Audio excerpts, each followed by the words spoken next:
Good evening, all. Good evening, sir.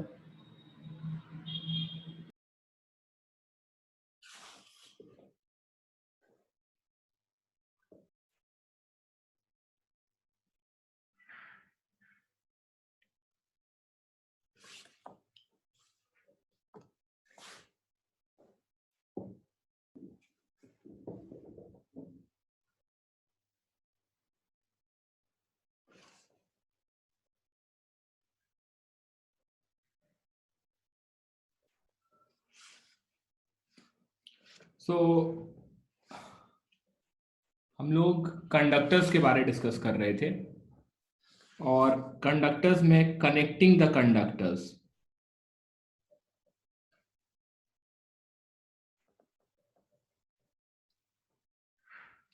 Conductors में अभी तक हम लोगों ने कंडक्टर्स में चार्ज डिस्ट्रीब्यूशन कैसे होगा ये डिस्कस किया। फिर उसके बाद हम लोगों ने मतलब स्फेरिकल कंडक्टर की बात कर रहे हैं। फिर हम लोगों ने कंडक्टर्स में अर्थिंग करते हैं तो क्या होता है वो डिस्कस किया। इसके बाद हम लोगों ने स्टार्ट किया कनेक्टिंग द कंडक्टर्स। यदि हम दो कंडक्टर्स को कनेक्ट करते हैं तो क्या होता है। तो जब दो कंडक्टर्स को कनेक्ट करेंगे आपस में तो उन दोनों के बीच में चार्ज का रीडिस्ट्रीब्यूशन होता है। ठीक है, और चार्ज के रीडिस्ट्रीब्यूशन के बाद हम कहते हैं कि कंजर्वेशन ऑफ चार्ज लगाया जा सकता है। पहला इक्वेशन ये मैंने डिस्कस किया था कि सिंस चार्ज का रीडिस्ट्रीब्यूशन हो रहा है लेकिन टोटल चार्ज क्या रहेगा, कंजर्व्ड रहेगा। इनिशियल इक्वल्स टू फाइनल, मतलब दोनों स्फीयर पे इनिशियल ऐड कर दें और दोनों स्फीयर पे फाइनल ऐड कर दें, बराबर होगा। और सिंस दोनों को कनेक्ट कर रहे हैं तो दोनों का पोटेंशियल जो होगा V1 इक्वल्स टू V2, ये इक्वल हो जाएगा। तो हमेशा जब भी हम कंडक्टर्स को कनेक्ट करेंगे आपस में ये दो इक्वेशन हमेशा बनेगा। ठीक है, conservation of charge and potential becoming equal. So let's take a question here to understand this. कि सपोज हमारे पास एक स्फीयर है जिसका रेडियस R1 है और एक दूसरा स्फीयर है जिसका रेडियस R2 है। इसे चार्ज Q1 दिया गया है, इसे चार्ज Q2 दिया गया है और इसके बीच में स्विच है। और हमें पता करना है कि find the charge on the sphere after switch is closed। ठीक है, तो जब स्विच क्लोज होगा उसके बाद चार्ज डिस्ट्रीब्यूशन क्या होगा ये हमें पता करना है। तो बेसिकली हम इसे सॉल्व करने के लिए इस तरह से करेंगे कि Q1 बदल के मान लेते हैं x बन जाता है और Q2 बदल के y बन जाता है। तो बेसिकली हम एक इक्वेशन लिखेंगे Q1 plus Q2 is equal to X plus Y, ये पहला इक्वेशन हो जाएगा। फिर उसके बाद हम कहेंगे कि V1 इक्वल्स टू V2। अब ये स्फेरिकल है तो स्फेरिकल कंडक्टर के लेट से ए पॉइंट और बी पॉइंट यहाँ पे ले, तो बेसिकली स्फेरिकल कंडक्टर के सरफेस का जो पोटेंशियल होगा वो बराबर होगा क्योंकि स्फेरिकल सरफेस के सरफेस को हम कनेक्ट कर रहे हैं। तो basically V1 equals to V2 होगा, तो यहाँ पे हो जाएगा kx अपॉन R1 क्योंकि ये फॉर्मूला होता है पोटेंशियल का, और ये हो जाएगा ky अपॉन R2, ये फॉर्मूला होता है पोटेंशियल का। तो यहां से हम कह सकते हैं x by R1 is equal to y by R2, ये इक्वेशन नंबर 2 हो जाएगा। फिर अब हम इन दोनों इक्वेशन को सॉल्व कर देंगे। Q1 plus Q2 is equal to x और y के जगह पे हम क्या लिख देंगे R2 bye R1 into x। तो यहां से हमारे पास x आ जाएगा Q1 plus Q2 into R1 divided by R1 plus R2। this will be our the value of x हो जाएगा। Is it fine? ये समझ में आया आप लोगों के? इस तरह से हमें सॉल्व करना है। So let me give you a question, एक क्वेश्चन मैं देता हूं just to see if you can solve it. इस बार क्या कर रहे हैं, इस बार हम कॉन्सेंट्रिक स्फीयर ले रहे हैं। सपोज हमारे पास दो स्फीयर है, एक का रेडियस R1 है, दूसरे का रेडियस R2 है। इसे Q1 चार्ज इनिशियली दिया गया, इसे Q2 चार्ज इनिशियली दिया गया है और इसके बीच में एक स्विच है और हमें पता करना है find the charge distribution on all the surface after switch is closed. यहाँ पे ये जो स्विच है इसे बंद करेंगे, उसे बंद करने के बाद जो 4 सरफेस है यहाँ पे 1 2 3 एंड 4, इस पे कितना टोटल चार्ज आ रहा है ये आपको बताना है। ठीक है, so just try to do this, इसे सॉल्व कीजिए और बताइए क्या चार्ज आ रहा है चारों सरफेस पे।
नहीं, R2 लार्ज नहीं है, इफेक्ट ऑफ इंडक्शन यहाँ पे होगा।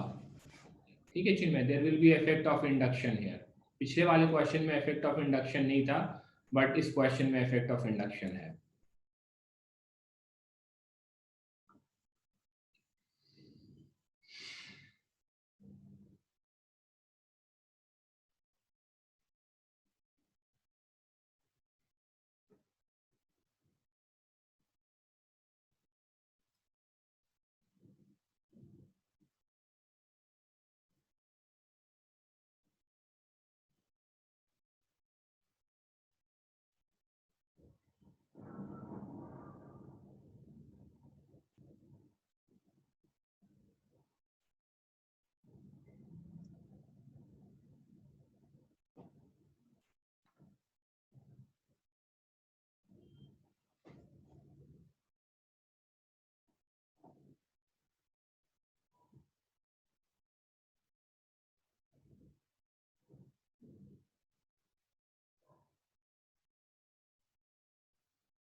Anybody who has got the answer?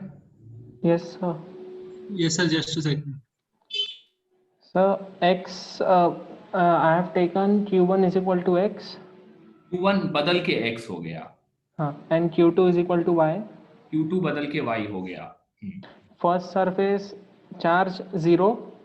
हाँ, Second surface x is equal to r1 by r2 in bracket q1 plus q2. No नहीं। चलिए मैं डिस्कस करूं क्या? देखिए यहां तक तो आपने सही किया कि लेट से Q1 बदल के x हो गया और Q2 बदल के y हो गया, तो दोनों आइसोलेटेड है, तो हम इससे कंजर्वेशन ऑफ चार्ज से कह देंगे कि Q1 प्लस Q2 जो होगा वो x प्लस y हो जाएगा। ठीक है, ये पहला इक्वेशन बन गया। अब यदि मैं एक पॉइंट A और एक पॉइंट B लूं तो दोनों पॉइंट का पोटेंशियल क्या होगा? दोनों पॉइंट का पोटेंशियल बराबर होगा, क्योंकि दोनों को वायर से कनेक्ट कर रहे हैं। किसी भी चीज को कनेक्ट कर देंगे तो उनका पोटेंशियल बराबर हो जाता है। तो फिजिक्स में इलेक्ट्रोस्टैट या कहीं पे भी चार्ज एक बॉडी से दूसरे बॉडी पे तब तक फ्लो करता रहता है जब तक कि उनका पोटेंशियल बराबर नहीं हो जाए। यदि पोटेंशियल बराबर हो जाता है तो फिर चार्ज का फ्लो बंद हो जाता है। तो दोनों का पोटेंशियल बराबर हो गया। अब VA VB, तो मैंने आपको सिखाया था कि कैसे करके VA पोटेंशियल निकालना है। तो VA पोटेंशियल क्या होगा? VA पोटेंशियल जो होगा 1 के कारण भी होगा, VA पोटेंशियल सरफेस 2 के कारण भी होगा, VA पोटेंशियल सरफेस 3 के कारण भी होगा, और VA पोटेंशियल सरफेस 4 के कारण भी होगा। उसी तरीके से VB पोटेंशियल जो होगा वो सरफेस 1 2 3 और 4 के कारण होगा वीवी पोटेंशियल, क्योंकि हमारे पास 4 चार्ज डिस्ट्रीब्यूशन है, there are 4 charge distribution here. ठीक है, तो अब हम यहाँ पे क्या करेंगे, अब हम यहाँ पे पोटेंशियल लिखना स्टार्ट करेंगे कि पोटेंशियल क्या होगा। ठीक है, तो अब आपको मैंने बता रखा है कि पोटेंशियल क्या होगा। ठीक है, अलग अलग सरफेस का चार्ज डिस्ट्रीब्यूशन की, यहाँ पे आपने टोटल चार्ज x लिया है तो यहाँ पे आप कह देंगे कि दिस इज 0। ठीक है, इसे आप 0 कह देंगे तो यहाँ पे बेसिकली टोटल चार्ज x हो गया, तो इस वाले सरफेस पे x आप कह देंगे। इसे आप x कह देंगे तो इसे आप माइनस x कह देंगे। इसे आप माइनस x कह देंगे तो इसे आप x प्लस y कह देंगे। इस तरह से चार्ज डिस्ट्रीब्यूशन हो जाएगा हमारा। यही है ना कि मतलब जो टोटल चार्ज रहेगा वो आउटर मोस्ट सरफेस पे अपियर हो रहा होगा, और इनर जो सरफेस होगा फेसिंग ईच अदर, वहां पे equal and opposite charge appear हो रहा होगा। तो बेसिकली इनिशियल पोटेंशियल, इनिशियल तो इनिशियल इनिशियल पोटेंशियल कह रहा हूँ, ए पे पोटेंशियल तो 0 के कारण, x के कारण, माइनस x के कारण और x प्लस y के कारण, ये हम लोगों ने किया है सॉल्व। तो जब आप इसे सॉल्व करेंगे, when you will solve this you will get your answer as x equals to 0 और y जो हमारे आपके पास आएगा वो q1 प्लस q2 आ जाएगा y। ठीक है, this should be your answer. तो मैं सॉल्व नहीं कर रहा हूं, मैंने बस आपको बता दिया है किस तरह से चार्ज डिस्ट्रीब्यूशन होगा और फाइनल आंसर क्या होगा। x और y का वैल्यू मैंने बता दिया। अब ये इसे एक दूसरे तरीके से समझते हैं। ठीक है, ये तो एक मैंने मेथड 1 कह लीजिए, ये मैंने मैथमेटिकल तरीका आपको बता दिया। एक दूसरे तरीके से इसे समझने का कोशिश करते हैं। अब यदि आपको याद हो, पिछले क्लास में हम लोगों ने ये किया था कि एक कॉन्सेंट्रिक सिचुएशन और एक हमने किया था हॉलो स्फीयर। ठीक है, एक स्फेरिकल शेल था और एक हॉलो स्फीयर था। यदि मैं इसे क्यू चार्ज देता हूं तो इस चार्ज का डिस्ट्रीब्यूशन किस तरह से होता है, इस चार्ज का डिस्ट्रीब्यूशन होता है 0 अंदर में आ जाएगा और टोटल प्लस क्यू चार्ज होगा आउटर सरफेस पे डिस्ट्रीब्यूट हो जाएगा। इस तरह से चार्ज का डिस्ट्रीब्यूशन होता है। अब यहां पे दो कॉन्सेंट्रिक है, अब से पहले वाले सिचुएशन में आते हैं, यहां दो कॉन्सेंट्रिक है, इन दोनों के बीच में एक तार लगाएं या दो तार लगाएं या 3 वायर लगाएं या 4 वायर लगाएं या इनफाइनाइट नंबर ऑफ वायर लगा दें, दोनों सिचुएशन में क्या होगा, एक सिंगल वायर लगा रहे हैं या आप इनफाइनाइट नंबर ऑफ वायर लगा दे रहे हैं दोनों के बीच में। ठीक है, either you are fixing one wire or you are fixing infinite number of wire, the answer should come out to be same, answer जो आना चाहिए वो सेम आना चाहिए। ठीक है, तो बेसिकली यदि आप infinite number of wire in दोनों के बीच में लगा देंगे तो ये वाला पहला सिचुएशन जो है ये कन्वर्ट हो जाएगा सेकेंड सिचुएशन में। समझ में आया ये? तो बेसिकली हम यहां से डायरेक्टली कह सकते हैं कि अच्छा total charge Q1 plus Q2 दिया गया है इसे, मतलब अंदर 0 हो जाएगा और बाहर में Q1 प्लस Q2 आ जाएगा। सो बेसिकली बस आप ये याद रखिए कि when two concentric sphere are connected together they act as a single hollow or single sphere with cavity। ये काफी इंपॉर्टेंट स्टेटमेंट है कि जब दो कॉन्सेंट्रिक स्फेरिकल शेल को हम कनेक्ट कर देते हैं तो वो एक सिंगल स्फीयर विथ कैविटी की तरह एक्ट करने लगेगा। पूरा का पूरा चार्ज जो होगा वो आउटर मोस्ट सरफेस पे ट्रांसफर हो जाएगा, अंदर में कुछ भी चार्ज नहीं रहेगा। Is it clear? Because conductors में क्या होता है, चार्ज रिपेल करते हैं and all the excess charge tries to be at the outer most surface. अब एक अपने से एक दूसरे से जितना ज्यादा दूर जा सकते हैं उतना ज्यादा दूर जाएंगे। तो यदि हम एक कंडक्टर को चार्ज देते हैं और यदि हम उसे रास्ता दे देते हैं तो वो खुद पे खुद सबसे दूर चला जाएगा, मतलब पूरा का पूरा चार्ज होगा वो आउटर मोस्ट शेल के आउटर मोस्ट सरफेस पे चला जाएगा और अंदर जो होगा 0 चार्ज होगा, इसीलिए x 0 हो जाएगा और y Q1 प्लस Q2 हो जाएगा। Now let me give you another question just to see whether you have understood this or not.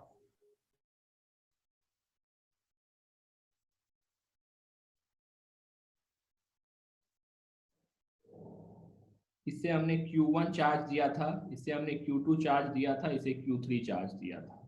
Radius R1, R2, R3 है और इन दोनों के बीच में एक वायर लगा हुआ स्विच है। Find the charge distribution after the switch is closed. Switch close होने के बाद चार्ज डिस्ट्रीब्यूशन क्या होगा वो आपको बताना है।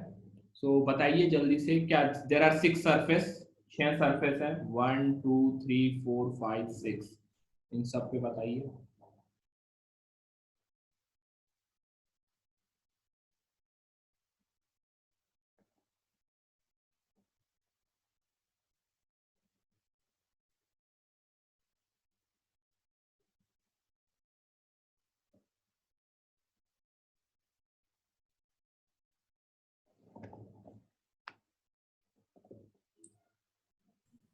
सर 1 2 3 पे 0, 1 2 3 पे 0, एक्सेलेंट, 4 पे Q1 plus Q2, very good, 5 पे minus of Q1 plus Q2 और एक्सेलेंट, 6 पे Q1 plus Q2 plus Q3।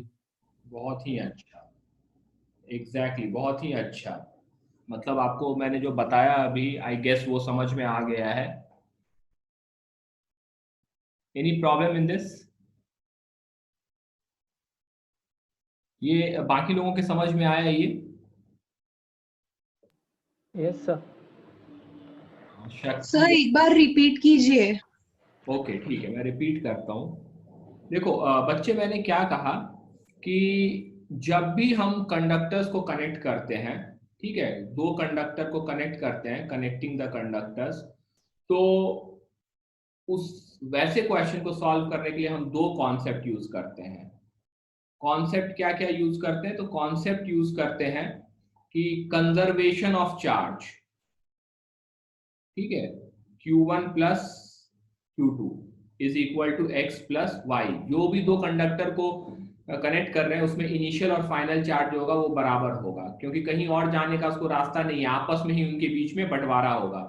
It is like कि one person has got 100 rupees, other person has got 50 rupees, और दोनों आपस में बांट के, ठीक है, और कुछ नियम के हिसाब से बांटते हैं, तो दोनों के पास जो रहेगा मिला के हमेशा मतलब 100 और 50 है तो 150 ही होगा मैक्सिमम, ठीक है। तो बेसिकली जो नया पैसा दोनों के बीच में होगा वो x plus Y is equal to 150।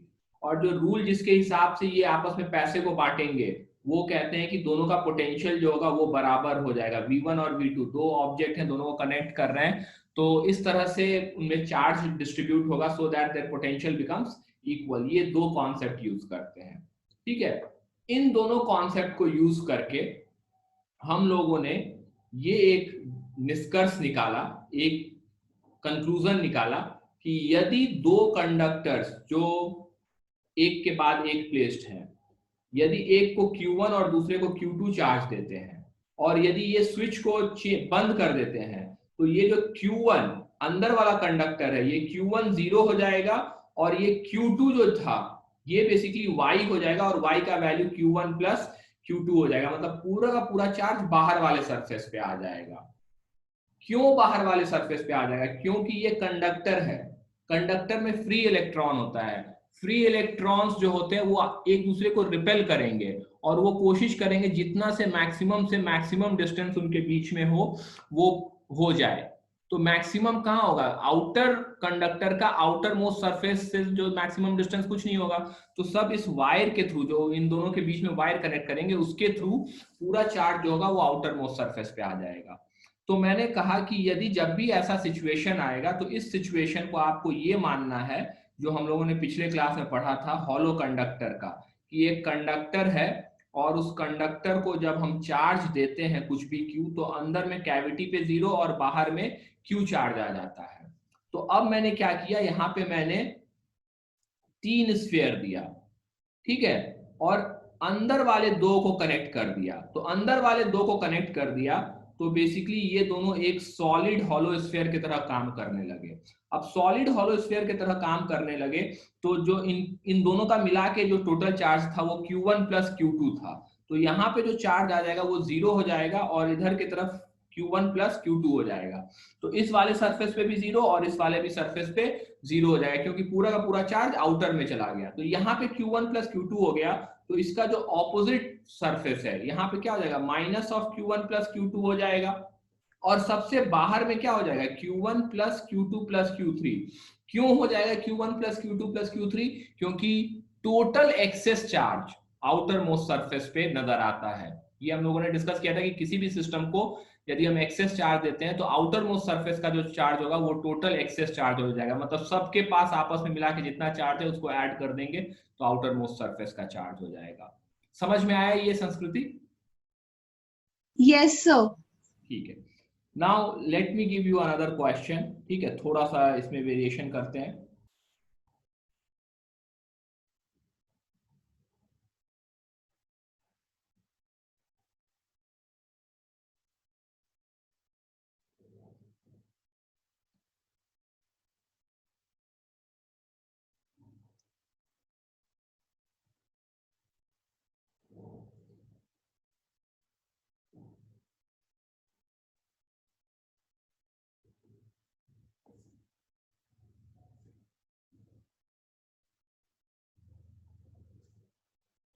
जब ऐसा सिंबल बना हो इस तरह से तो मतलब कि बीच वाले को बाईपास कर दिया गया है, उसके ऊपर से है।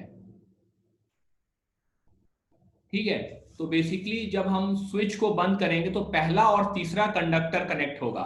बीच वाला जो कंडक्टर है उसे हमने बाईपास कर दिया है। तो फाइंड द चार्ज डिस्ट्रीब्यूशन,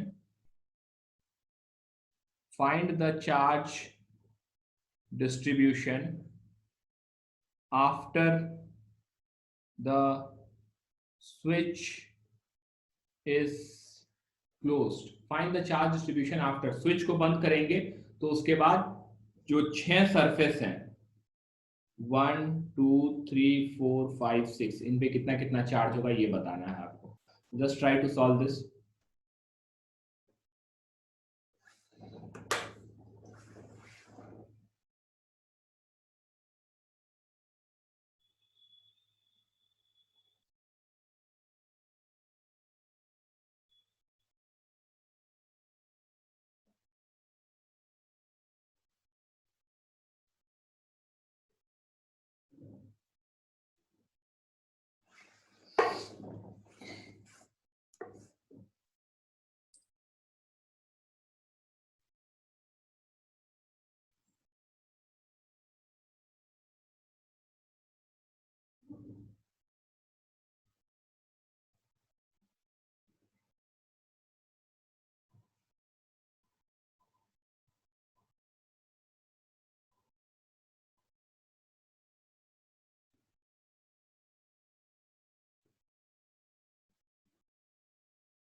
हो गया? Yes, sir. One. चलिए एक बार बता दीजिए ताकि मुझे थोड़ा आइडिया रहे क्या। 1 2 and 5 पे 0 1 2 एंड 5 पे 0 and 6 पे 6Q, 6Q 3 पे minus Q, minus Q 4 is equal to 3Q। 3Q। तो 4 और 5 पे इक्वल और ऑपोजिट नहीं होना चाहिए? No, sir, because I thought that first and third sphere are connected, so नहीं ठीक है, कनेक्शन वाली आपकी बात मैं ये नहीं कह रहा, लेकिन मैंने 2 रूल आपको बताया था कि जब भी हॉलो कॉन्सेंट्रिक स्फीयर होंगे तो आउटर मोस्ट सरफेस पे तीनों का सम हो जाएगा और आमने सामने वाले जो सरफेस होंगे उस पे इक्वल और ऑपोजिट होना चाहिए। 2 3 का चार्ज इक्वल एंड ऑपोजिट होना है चाहिए, 4 और 5 का इक्वल एंड ऑपोजिट होना चाहिए। तो ये आंसर तो मुझे गलत लग रहा है। वो कुछ भी हो जाए, वो वाला जो कंडीशन है, जैसे जैसे हम आ रहे हैं एक एक करके स्टेप बढ़ रहे हैं, तो पुराना वाला कंडीशन वो नहीं होना चाहिए आपका, इनवैलिड।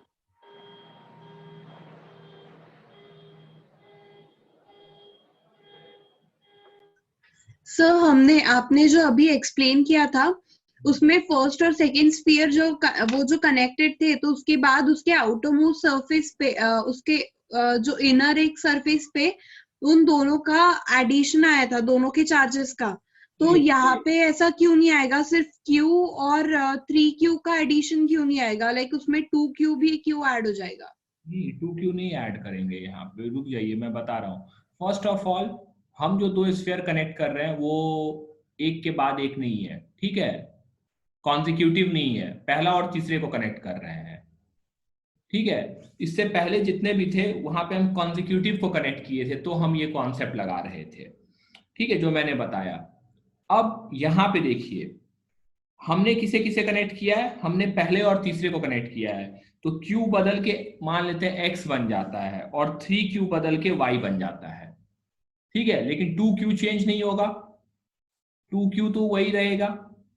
तो हम एक इक्वेशन लिखेंगे, पहला इक्वेशन लिखेंगे Q plus 3Q is equal to X plus Y, ये हमारा पहला इक्वेशन हो जाएगा।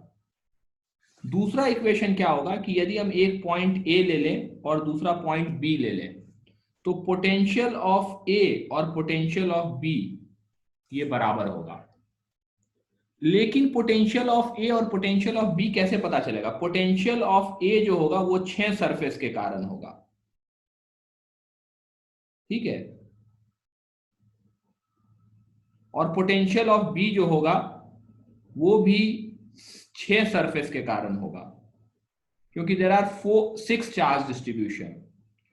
इंड्यूस्ड चार्ज के कारण आप पहले ही कैंसल आउट कर सकते हैं यदि आपको आइडिया अच्छे से है। यदि कंफ्यूज हो जाते हैं कि कौन सा इंड्यूस्ड है कौन सा एक्सेस है, तो आप सबके कारण लिख दीजिए, इंड्यूस्ड वाला खुद ही कैंसल आउट हो जाएगा यदि कंफ्यूजन है। तो अब देखिए, अब लेकिन हमें लिखने से पहले चार्ज डिस्ट्रीब्यूशन करना होगा।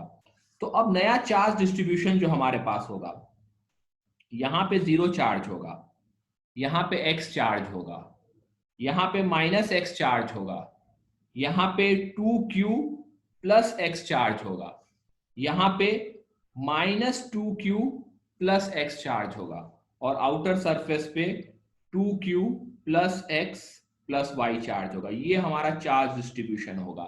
जो हमने पहले पढ़ा है वो अभी भी वैलिड होगा, वो चेंज नहीं होगा वो सब कॉन्सेप्ट, ठीक है। बस चेंज नया जो है वो है कि Q चेंज होके X हो जाएगा, 3Q चेंज होके Y हो जाएगा, और A और B पॉइंट जो दो स्फीयर है उनका पोटेंशियल बराबर हो जाएगा। So any confusion up till here, यहां तक जो मैंने समझाया इसमें कोई भी कंफ्यूजन किसी को? No sir. समझ में आया ये आपके? Yes sir. तो अब हम पोटेंशियल लिखते हैं। तो अब हम पोटेंशियल यहाँ पे लिख रहे हैं, तो हम लिखेंगे potential at A due to 1। तो ये तो पहला वाला टर्म 0 हो जाएगा क्योंकि 0 चार्ज है पहले सरफेस पे यहाँ पे। फिर उसके बाद X आता है, तो X के कारण जो पोटेंशियल हो जाएगा वो हो जाएगा KX अपॉन R। फिर उसके बाद थर्ड सरफेस आता है, थर्ड सरफेस पे जो चार्ज है वो -X है, -X अपॉन 2R हो जाएगा। फिर चौथा सरफेस आता है, चौथे सरफेस पे कितना है, चौथे सरफेस पे जो चार्ज है वो 2Q प्लस X है, तो ये हो जाएगा K 2Q plus X upon 2R। फिर पांचवें सरफेस पे आते हैं, पांचवें सरफेस पे चार्ज कितना है, -2Q प्लस X, तो पोटेंशियल हो जाएगा K -2Q minus X upon 3R। फिर छठे सरफेस पे आते हैं, फिर छठे सरफेस पे हो जाएगा K 2Q plus X plus Y upon 3R।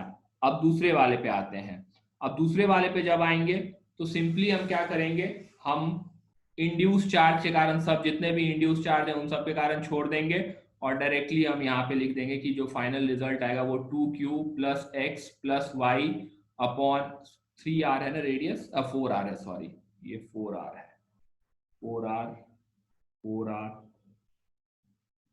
4r, बाकी सारे टर्म जो है बीबी वाले वो कैंसल आउट हो जाएंगे। ये जो जितने भी है x माइनस एक्स से कैंसिल आउट हो जाएगा, 2q plus x minus 2q plus x से कैंसिल आउट हो जाएगा, लास्ट में बस ये बचा हुआ रह जाएगा। और यहाँ पे भी बेसिकली k q x, इसे भी सिंप्लीफाई करें तो हमारे पास k x बाय r, ये दूसरा वाला टर्म कैंसिल आउट हो जाएगा, k 2q ये हो जाएगा k 2q बाय r हो जाएगा, तीसरे में आ जाएगा x और 2q के कारण कट जाएगा तो ये हो जाएगा k y अपॉन 4r हो जाएगा, क्योंकि इंड्यूस्ड वाला कट जा रहा है, 2q plus X plus Y upon 4r। इसे सिंप्लीफाई करके ये हमारा इक्वेशन नंबर 2 हो गया, और इक्वेशन नंबर क्या है, x plus Y is equal to 4q। तो इसे हम सॉल्व करेंगे और हमारे पास x और y का वैल्यू आ जाएगा। So let's try to solve this. कोई सॉल्व करके बताइए x और y का वैल्यू क्या आ रहा है, एनीबॉडी? किसी का इक्वेशन इस तरह से बना था? किसी ने इस तरह से डायरेक्टली सॉल्व किया था। ओके ओके, तो इस तरह से सॉल्व करना है। वो जो मैंने इसीलिए मैंने ये क्वेश्चन लिया कि आपको डिफरेंस समझ में आ जाए, कॉन्जिक्यूटिव और ऑल्टरनेट। ठीक है, यदि बीच में हम स्फीयर छोड़ दे रहे हैं तो इंड्यूस चार्ज के कारण कहानी बदल जाएगा। ठीक है, तो यदि लगातार दो स्फीयर हों, वो कनेक्टेड हो, तो वो वाला कॉन्सेप्ट आप डायरेक्टली लगा सकते हैं।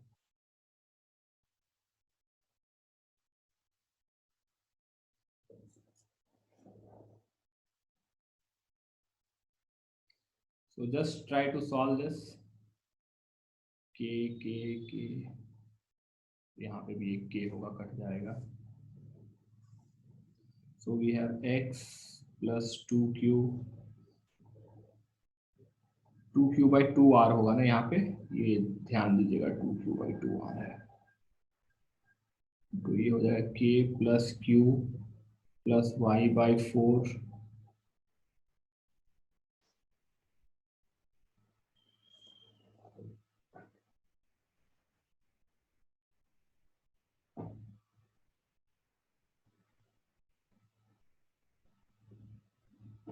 Anybody getting an answer?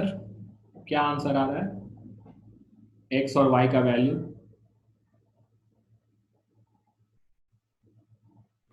Sir x plus Y क्या है?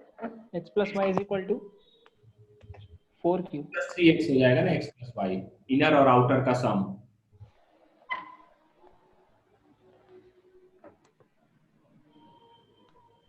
यहाँ से x आ जाएगा आपके पास, ये जो सेकंड इक्वेशन इससे x आ जाएगा, पहले में पुट कर देंगे तो y।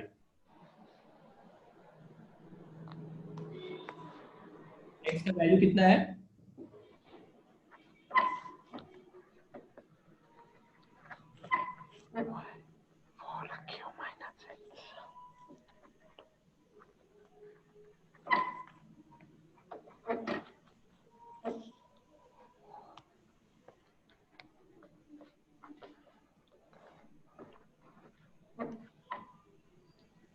माइनस 2q बाई 3 और ये x 3x हो जाएगा, y कट जाएगा,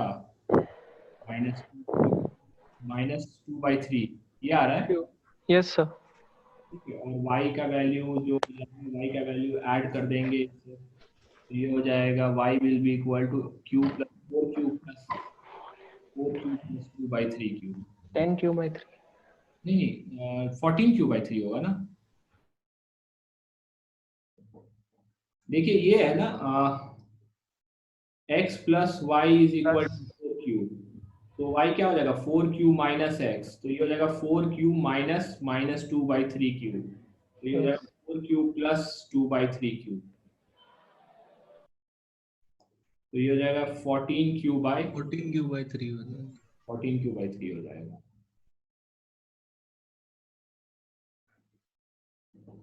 Getting my point? Yes sir. Okay. Let's take another question just to make it clear. Suppose थोड़ा कॉम्प्लेक्स करते हैं क्वेश्चन को।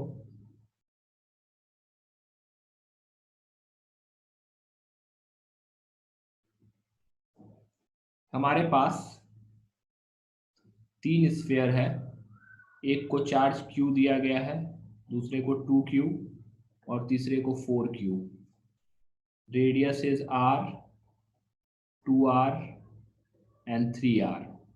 ठीक है, इसे 8 2 9 6 7Q कर देते हैं इसे। ठीक है, 7QR और इसे 4R for the sake of calculation. 7 तो 9, हाँ ठीक है, 4R कर देते हैं। अब यहाँ पे हम क्या कर रहे हैं कि यहाँ पे पहला और तीसरे के बीच में एक वायर लगा देते हैं स्विच के साथ, और दूसरा जो स्फीयर है उसे हम धरती के साथ एक स्विच के थ्रू अर्थिंग कर देते हैं। ठीक है, अब find the charge distribution when all the switch is closed। Switch खुला हुआ है, हमने चार्ज Q, 2Q और 7Q दिया है, रेडियस R, 2R, 4R है। पहले और तीसरे स्फीयर के बीच में एक स्विच लगा हुआ है जो एक वायर से कनेक्टेड है। जैसे ही आप स्विच को क्लोज कीजिएगा पहला और तीसरा कनेक्ट हो जाएगा, और दूसरे वाले को धरती से कनेक्ट करके एक स्विच दे रखा है, जैसे ही कनेक्ट करेंगे धरती से कनेक्ट हो जाएगा। तो बेसिकली इसमें कंडक्टर्स को भी आपस में कनेक्ट कर रहे हैं और अर्थिंग भी कर रहे हैं। अब तीनों चार्ज Q, 2Q और 7Q तीनों डिस्ट्रीब्यूशंस बदल जाएंगे। ठीक है, so just try to solve this and tell me what is the answer on this. ये जो चार्ज डिस्ट्रीब्यूशन है 6 सरफेस पे, 1 2 3 4 5 6।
किसी ने सॉल्व किया क्या? Sir 1 minute.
सर आंसर तो आया पर गलत लग रहा है। देखिए आंसर, चलिए ठीक है।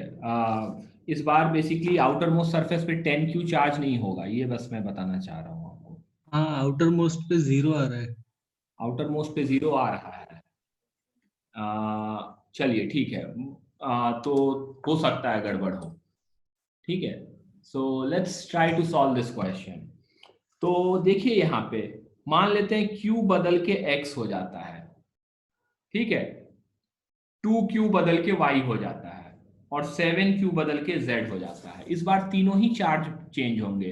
क्यों? क्योंकि Q और 7Q तो आपको आपस में कनेक्ट कर रहे हैं तो रीडिस्ट्रीब्यूशन होगा, और 2Q को धरती से कनेक्ट कर रहे हैं तो कुछ चार्ज धरती में चला जाएगा, ये धरती से कुछ चार्ज आ जाएगा सेकंड वाले पे। तो इक्वेशंस जो होंगे, तो पहला इक्वेशन जो होगा वो हो जाएगा Q plus 7Q is equal to X plus Z।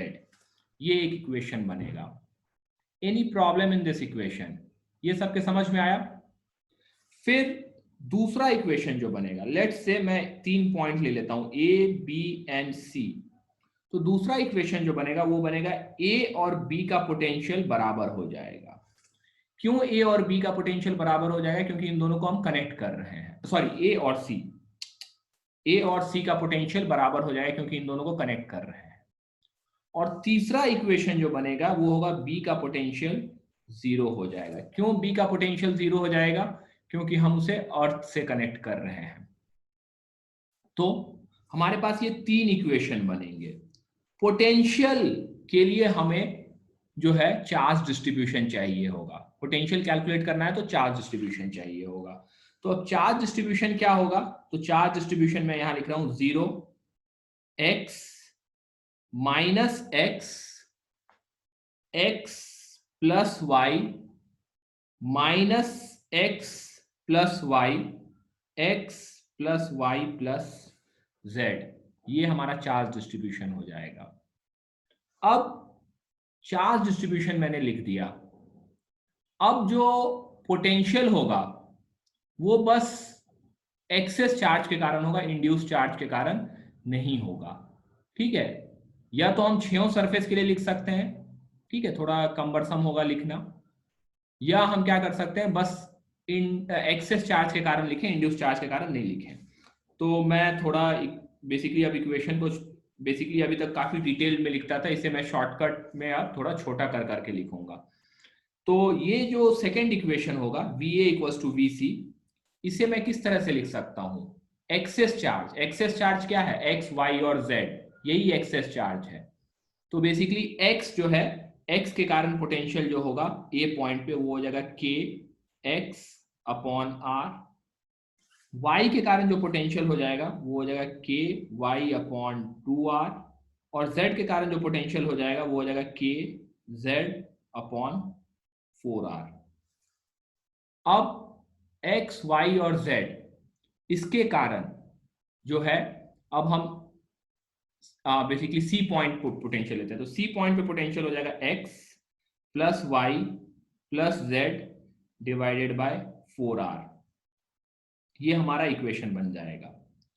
फिर हमारा b पॉइंट का vb equals to 0, vb equals to 0 के लिए इक्वेशन बनाएंगे, तो b पॉइंट पे जो पोटेंशियल होगा वो फिर से एक्सेस के कारण होगा, तो ये हो जाएगा k x upon 2r k y upon 2r plus k z upon 4r is equal to 0। ये हमारा इक्वेशन हो गया। ठीक है, इन इक्वेशंस को सॉल्व करेंगे और हमारे पास x y और z का वैल्यू आ जाएगा। So I hope I have made myself clear with this कि किस तरह से सॉल्व करना है इस क्वेश्चन को। मैंने यहाँ इक्वेशन बना दिया है, बाकी आप पे छोड़ देता हूँ, आप इसे सॉल्व कर लीजिएगा। So any problem in this question, यदि कुछ भी दिक्कत है तो डिस्कस कर सकते हैं, इक्वेशन कैसे बना है, क्या बना है, क्योंकि मैं यहाँ पे ही स्फेरिकल कंडक्टर अब बंद करूंगा, प्लेट कंडक्टर्स डिस्कस करना स्टार्ट करूंगा। So these are the things that you need to remember about spherical conductors. Any question here? No sir. चलिए लेट्स मूव अहेड देन, ये बाद में सॉल्व कर लीजिएगा, एक्स वाई जेड निकाल लीजिएगा। Let's talk about plate conductors. See, जो plate conductors हम लोग यहाँ पे ले कंसिडर करने वाले हैं, इस तरह का एक प्लेट कंडक्टर होगा।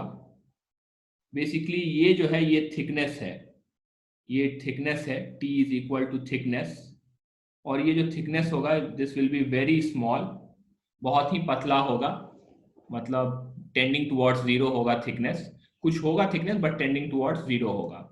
तो बेसिकली ये प्लेट है। प्लेट किस तरह से होगा ये, तो ये इस तरह का प्लेट होगा, इस तरह से प्लेट होगा, स्क्वायर प्लेट हो सकता है या सर्कुलर प्लेट हो सकता है, बट यहाँ पे हम स्क्वायर प्लेट की बात करेंगे। ठीक है, तो ये इस तरह का एक प्लेट है जिसका बस मैं ये वाला सेक्शन दिखा रहा हूँ, T थिकनेस वाला सेक्शन बस दिखा रहा हूँ। ठीक है, मतलब that is this perpendicular to screen ये प्लेट रखा हुआ है। फाइन, और ये कंडक्टर्स है। अब T थिकनेस जो है नेग्लिजिबल है, और सपोज मैं इस प्लेट को एक चार्ज देता हूं Q, मैं इस प्लेट को एक चार्ज देता हूं Q, तो हमें ये मानना है कि ये जो सरफेस है, थिकनेस है, ये जो सरफेस है, यहां पे नेग्लिजिबल चार्ज डिस्ट्रीब्यूट होगा, क्योंकि जब भी हम एक कंडक्टर को चार्ज देंगे तो वो चार्ज कहां पे प्लेस हो जाएगा, आउटर मोस्ट सरफेस पे। तो एक प्लेट में, एक स्क्वायर प्लेट यदि हम लेते हैं तो एक स्क्वायर प्लेट में 6 साइड्स होंगे। ठीक है, तो हम मान रहे हैं कि उसमें से 4 साइड में जो चार्ज डिस्ट्रीब्यूशन होगा वो इतना पतला होगा, प्लेट का थिकनेस इतना कम होगा, जिसके कारण इन 4 साइड जो कि इसके चारों पेरीमीटर के अलोंग है, वहां पे नेग्लिजिबल मतलब 0 चार्ज होगा, क्योंकि वो बहुत ही पतला है, नेग्लिजिबल चार्ज आएगा, उसे हम नेग्लेक्ट कर देंगे। तो बेसिकली प्लेट पे जो चार्ज होगा वो उसके लेफ्ट और राइट साइड, जो उसका सरफेस है, बड़ा वाला सरफेस, उस पे पूरा चार्ज हम मानेंगे। ठीक है, तो अब यदि मैं Q चार्ज दे रहा हूं इस प्लेट को, तो मेरा क्वेश्चन आपसे है कि इस प्लेट के पास 2 सरफेस हैं, एक राइट के तरफ है, एक लेफ्ट के तरफ है, तो इस Q चार्ज का कितना हिस्सा फर्स्ट साइड में जाएगा और Q चार्ज का कितना हिस्सा सेकेंड साइड में जाएगा। ठीक है, बहुत ही आसान सा क्वेश्चन है, आप अपने इंट्यूशन से भी कह सकते हैं कि क्या होगा इसका आंसर। कोई बताएगा? Half half, very good. तो बेसिकली फर्स्ट साइड में भी हाफ चार्ज होगा, सेकेंड साइड में भी हाफ चार्ज होगा। ठीक है, लेकिन मैं इस तरीके से हाफ हाफ नहीं करूंगा, मैं मैथमेटिकली कैलकुलेट करके आपको दिखाऊंगा कि दोनों तरफ आधा आधा चार्ज होगा, क्योंकि आगे मुझे उसी आइडिया को एक्सटेंड करना है। तो सपोज इस प्लेट के अंदर मैं एक पॉइंट ए ले लेता हूं, I take a point inside the plate, और मैं अब आपसे क्वेश्चन पूछता हूं, what is the value of electric field at point A. Plate है, प्लेट के बीच बहुत पतला सा प्लेट है, उसके अंदर भी एक पॉइंट मैं ले लेता हूं ए पॉइंट, और आपसे पूछता हूं ए पॉइंट का इलेक्ट्रिक फील्ड क्या होगा ए पॉइंट पे। Any answer? 0। 0। एक्सेलेंट। क्यों होगा? क्योंकि कंडक्टर्स के अंदर कहीं पे भी इलेक्ट्रिक फील्ड जो होता है वो हमेशा 0 होता है, चाहे उसे एक्सटर्नल इलेक्ट्रिक फील्ड में प्लेस करें चाहे उसको चार्ज दे दें, कंडक्टर के अंदर हमेशा इलेक्ट्रिक फील्ड 0 होना है। ठीक है, तो ए पॉइंट पे 0। मान लेते हैं कि फर्स्ट साइड में x चार्ज आ गया, तो सेकेंड साइड में q माइनस x चार्ज आ जाएगा। मान लेते हैं चार्ज इस तरह से डिस्ट्रीब्यूट हुआ है कि एक साइड x चार्ज आया तो दूसरे side q minus x charge आ जाएगा। अब ए पॉइंट पे जो इलेक्ट्रिक फील्ड होगा वो साइड 1 के कारण होगा E1 और साइड 2 के कारण होगा E2, सच दैट हम कह सकते हैं ये 0 है, मतलब E1 minus E2 is equal to 0 होगा, क्योंकि दो चार्ज डिस्ट्रीब्यूशन है, साइड 1 साइड 2, दोनों चार्ज डिस्ट्रीब्यूशन का मिला के जो इलेक्ट्रिक फील्ड होगा ए पॉइंट पे वो 0 होना है। तो हम लिख सकते हैं E1 minus E2, charge electric field due to charge distribution 1, electric field due to charge distribution 2, that will be equal to 0. So अब हम यहाँ पे E1 का वैल्यू जो होगा तो क्या लिखेंगे? तो बेसिकली हमें पता है इलेक्ट्रिक फील्ड, ये मैं पीछे से एक फॉर्मूला उठा रहा हूं, electric field due to infinite sheet. Electric field due to infinite sheet का जो फॉर्मूला था वो सिग्मा बाय 2 एप्सिलॉन नॉट था, वो वाला फॉर्मूला मैं पिक कर रहा हूं। अब आप कहेंगे कि electric field due to infinite sheet का फॉर्मूला मैंने क्यों लगाया? क्योंकि मैं इसलिए लगा रहा हूं electric field due to infinite sheet, क्योंकि प्लेट का थिकनेस क्या है? नेग्लिजिबल है, और प्लेट का डायमेंशन क्या है उस थिकनेस के कंपैरिजन में? बहुत ही लार्ज है। तो ए पॉइंट के लिए ये जो प्लेट होगा एक इनफाइनाइट प्लेट के जैसा होगा। तो बेसिकली जो ये डेफिनेशन होता है इनफाइनाइट, बेसिकली ये इनफाइनाइट डेफिनेशन हम दो कंटेक्स्ट में यूज करते हैं कि सही में हमारा प्लेट जो है वो इनफाइनाइट है, मतलब हम देख रहे हैं तो कहीं उसका छोड़ नजर नहीं आ रहा है, या कोई एक पॉइंट जो प्लेट के बहुत पास आ गया, तो जैसे हम धरती के बहुत पास आ जाते हैं तो धरती हमें क्या लगने लगता है कि अरे भाई कितना बड़ा धरती है, वही हम चांद पे चले जाएंगे तो धरती हमें क्या लगने लगेगा? बहुत फाइनाइट लगने लगेगा। सो इनफाइनाइट का दो डेफिनेशन होता है, either you are very close to that thing then that thing becomes infinite, or actually that is infinite, like our universe, it's actual infinite। तो actual infinite होना बहुत ही मुश्किल है। तो बेसिकली हमें infinite का हमारे पास हमेशा जो डेफिनेशन होगा that we are very close to that object, तो इसीलिए मैं फॉर्मूला यूज कर रहा हूँ सिग्मा बाय 2 एप्सिलॉन नॉट। तो फर्स्ट पॉइंट जो है सरफेस नंबर 1 जो है उसके कारण जो इलेक्ट्रिक फील्ड होगा वो हो जाएगा x divided by a upon 2 epsilon not. क्यों? क्योंकि x चार्ज है, A सरफेस एरिया है, x डिवाइडेड बाय a करेंगे तो हमारे पास सिग्मा आ जाएगा, तो x divided by a by 2 epsilon naught जो हो जाएगा वो हमारे पास इलेक्ट्रिक फील्ड। दूसरे वाले का जो इलेक्ट्रिक फील्ड हो जाएगा वो हो जाएगा q minus x divided by a upon 2 epsilon not, और ये 0 के बराबर होगा। अब इसे हम सॉल्व करेंगे तो ये क्या हो जाएगा? x minus q minus x is equal to 0। So x का वैल्यू कितना आ जाएगा? q बाय 2 आ जाएगा हमारे पास, मतलब दोनों साइड बराबर बराबर चार्ज जो होगा वो डिस्ट्रीब्यूट हो रहा होगा। यदि एक आइसोलेटेड प्लेट को हम चार्ज दे देते हैं, एक isolated plate, that is very important, क्योंकि यहाँ मैंने एक आइसोलेटेड प्लेट लिया है, उसे मैंने चार्ज दिया, इक्वली दोनों साइड डिस्ट्रीब्यूट हो रहा है। ये आप लोगों के समझ में आया? Any confusion in this? No. अब आइसोलेटेड कंडीशन को हटाते हैं और दो प्लेट कर देते हैं, ठीक है? इसे चार्ज देते हैं Q1, इसे चार्ज देते हैं Q2। दोनों का थिकनेस जो है T वो बहुत ही स्मॉल है, और इनके बीच का जो सरफेस डिस्टेंस है D, that is T and D are very small, हमेशा यही रहेगा, ठीक है? हर क्वेश्चन प्लेट का, उसमें प्लेट के बीच का डिस्टेंस और प्लेट का थिकनेस ये बहुत ही छोटा रहेगा। किसके कंपैरिजन में? प्लेट के साइज के कंपैरिजन में। तो T and D R will always be very small in all questions of plate, please remember this, ठीक है? और हमने चार्ज दिया Q1 Q2। Now how many surfaces are there? So there are 4 surfaces, 1 2 3 4, 4 surfaces हैं। ठीक है, question हमारा होगा what will be the charge distribution? Charge distribution क्या होगा?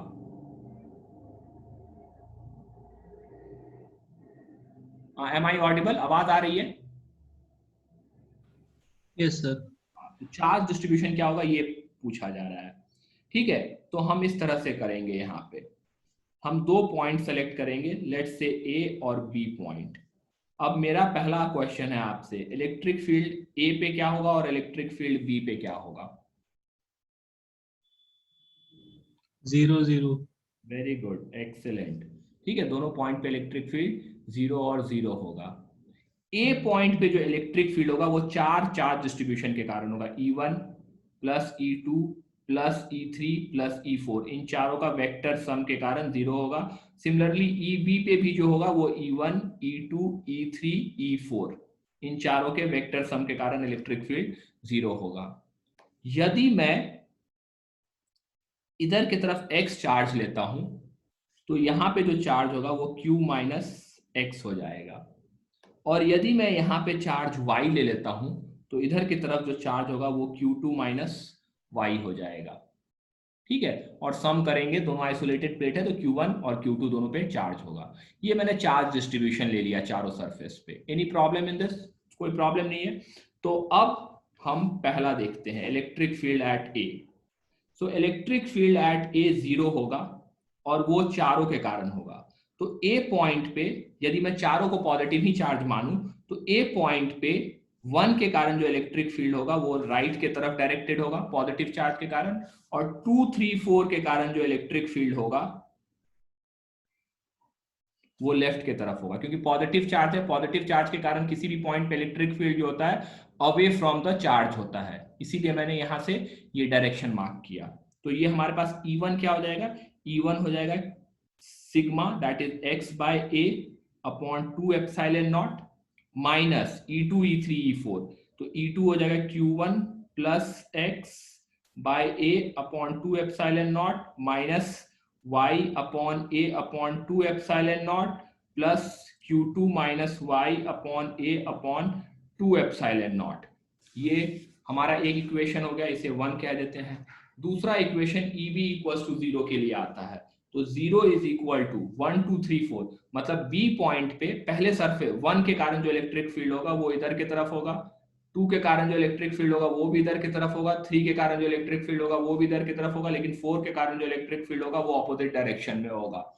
क्यों? क्योंकि पॉजिटिव चार्ज सब जगह हमने माना है, x Q1 minus X, Y Q2 minus Y, इन सबको मैंने अज्यूम किया पॉजिटिव चार्ज है। तो पॉजिटिव चार्ज के कारण हमेशा electric field away from the charge होता है किसी भी पॉइंट पे। तो अब ये जो हो जाएगा हमारे पास यहाँ पे E1 E2 E3 E4, that means E1 E2 E3 एक ही डायरेक्शन में होंगे, मतलब x by a upon 2 epsilon naught plus Q1 plus x, sorry Q1 minus X था, मैंने गलती से Q1 प्लस एक्स लिख दिया है। Q1 minus x divided by a upon 2 epsilon not. तीसरा हो जाएगा E3 है y upon a upon 2 epsilon not, और इसमें से माइनस करेंगे E4, तो E4 का जो वैल्यू हो जाएगा वो हो जाएगा Q2 minus y upon a upon 2 epsilon naught. ये दो इक्वेशन हमारे पास बन के आ रहे हैं।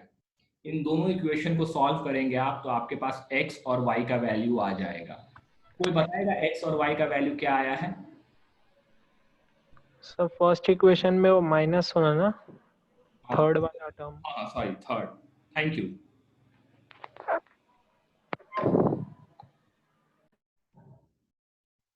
कोई बताएगा क्या इन दोनों को सॉल्व करके आ रहा है? Just sir Q1 plus Q2 by 2।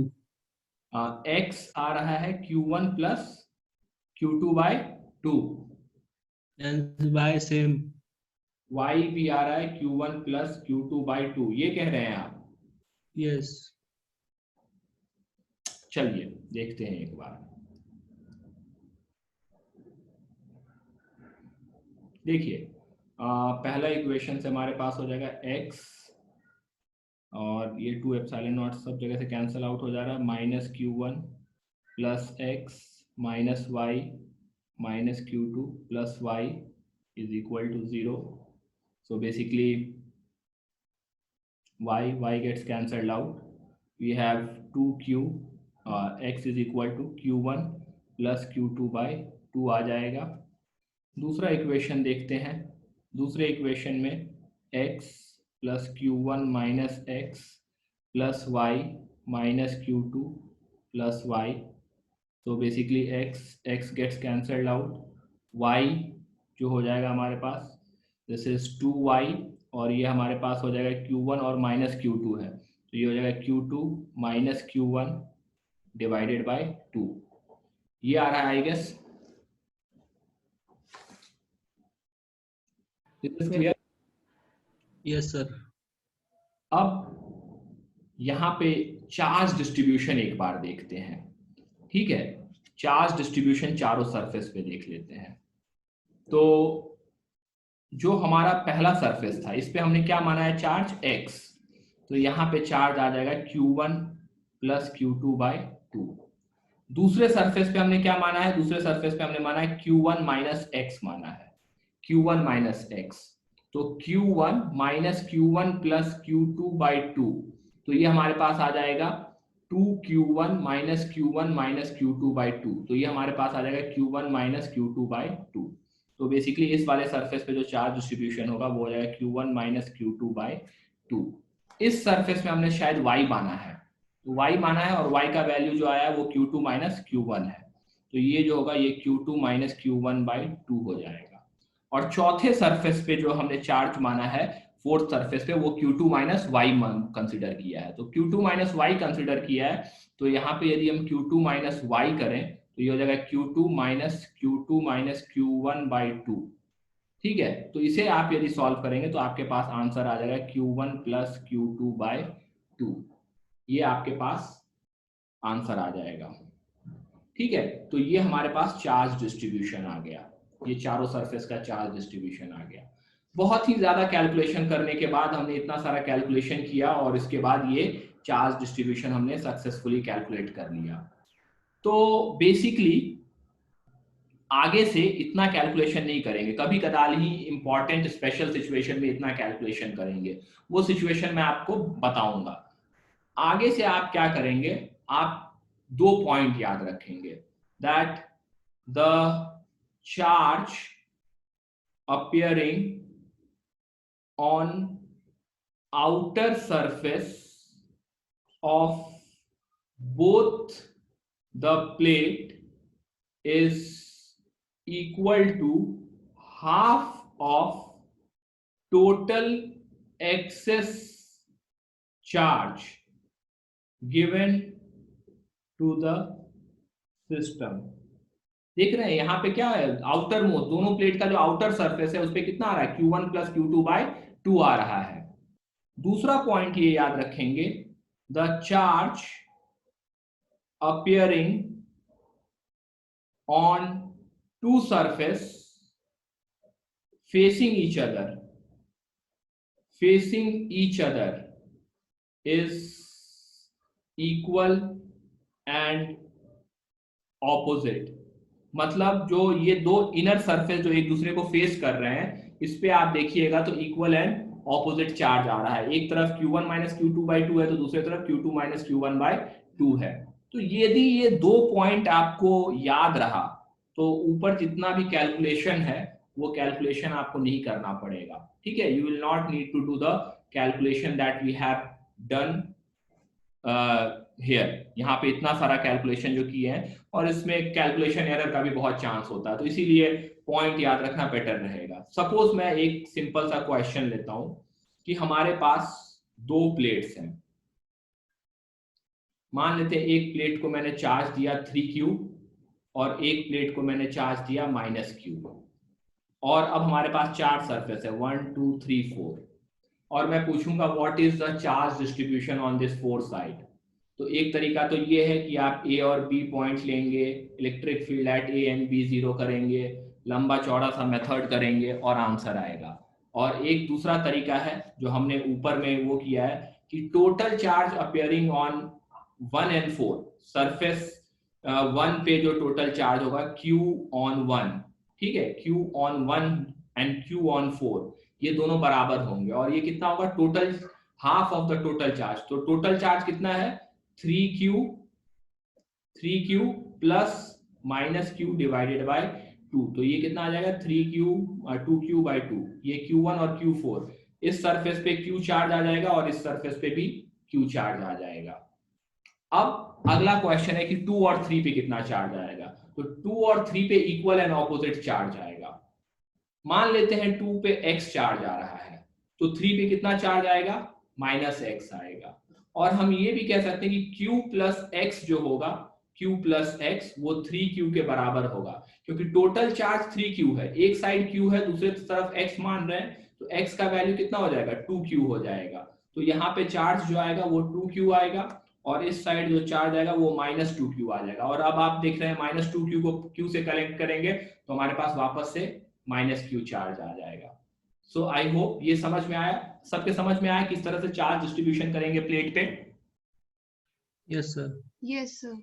हाँ, तो नेक्स्ट क्लास में हम लोग इलेक्ट्रिक फील्ड और इलेक्ट्रिक पोटेंशियल पढ़ेंगे और मतलब प्लेट के कारण, और प्लेट को कनेक्ट करेंगे, प्लेट को अर्थ करेंगे। जो भी काम हम लोगों ने स्फेरिकल कंडक्टर के लिए किया है वही काम हम प्लेट्स के लिए भी करेंगे, ठीक है। Yes sir. तो कल मैं इसे एंड करूंगा इस चैप्टर को, ठीक है। थोड़ा सा इलेक्ट्रिक पोटेंशियल एनर्जी के बारे में बताना है, कुछ कॉन्सेप्ट जो मैंने पीछे छोड़ दिया था। और तो हाफ क्लास में मैं प्लेट का अर्थिंग एंड प्लेट का कनेक्शन बताऊंगा और 2 के जगह 3 प्लेट लेके पहले एक क्वेश्चन सॉल्व करूंगा, ठीक है। तो स्फेरिकल कंडक्टर, प्लेट्स, इनका क्या क्या पता होना चाहिए आपको, चार्ज डिस्ट्रीब्यूशन कैसे करते हैं, इलेक्ट्रिक फील्ड कैसे पता करते हैं, पोटेंशियल कैसे पता करते हैं, ठीक है, और अर्थिंग करते हैं इनका तो क्या होता है, इनको आपस में कनेक्ट करते हैं तो कैसे सॉल्व करना होता है, ये इतना सारा चीज आपको, मतलब these are the things that you should know. So we will stop here for today, tomorrow will continue. हाँ, आप तीनों से एक क्वेश्चन है मेरा कि मॉर्निंग में आप लोग कंफर्टेबल हैं चिन्मय, संस्कृति एंड शक्ति, मतलब यस यस सर। सर। मैं कब पढ़ा सकता हूँ, इवनिंग में भी पढ़ा सकता हूँ, बट जस्ट आस्किंग मॉर्निंग में आप लोग कंफर्टेबल है क्या? Yes sir. Yes sir. 8 o'clock चलेगा क्या? यस। Yes sir. कोई मतलब ऐसा तो नहीं नींद में रहेंगे या इस तरह से? नहीं नहीं नो सर। ठीक है, तो जो सर, हाँ जी हाँ जी बोलिए। 9 बजे से दूसरा क्लास रहता है तो थोड़ा अर्ली हो सकता है तो। ओके, तो कल तो इवनिंग ही करते हैं, ठीक है। कल ये इलेक्ट्रोस्टैट इवनिंग वाले शेड्यूल में कंप्लीट करते हैं, उसके बाद मॉर्निंग वाला शेड्यूल जो होगा ना करंट इलेक्ट्रिसिटी से वो करूँगा मैं। और थोड़ा मैं अब बेसिकली मैं बीमार पड़ गया था, मेरे कुछ और भी प्लान्स थे, ठीक है। तो मैं जो करंट इलेक्ट्रिसिटी से करूँगा, थोड़ा मैं डिफरेंट टाइप से ये कंडक्ट करूँगा क्लासेस, ठीक है। ऑनलाइन क्लासेस में थोड़े डिफरेंट टाइप से कंडक्ट करूँगा, क्योंकि मैं क्या करने वाला हूँ कि मैं कुछ कॉन्सेप्ट्स वीडियो बनाऊंगा, ठीक है। कॉन्सेप्ट वीडियो बोर्ड पे बनाऊंगा और क्लास से पहले वो मैं कॉन्सेप्ट वीडियो आपको बोलूंगा देख के आने के लिए, ठीक है। और मतलब अराउंड 20-25 मिनट्स आपको लगेगा वो कॉन्सेप्ट वीडियो देखने में, उससे ज़्यादा लंबा नहीं रखूंगा। और उसके बाद क्लास में मोस्टली जो मैं फोकस करूंगा, मैं वो क्वेश्चंस फोकस करूंगा, ठीक है। क्वेश्चन फोकस्ड क्लास रखूंगा और असाइनमेंट वगैरह भी देना स्टार्ट करूंगा उसमें, मीन्स रेगुलर असाइनमेंट वगैरह मैं ऑल मतलब प्रिपेयर करके रखूंगा और आप लोगों को अपलोड करता रहूंगा, ठीक है। तो थोड़ा लोड रहेगा आप लोगों के ऊपर, लेकिन यदि इंटरेस्टेड होंगे तो अच्छे से कर लेंगे। वो सही रहेगा,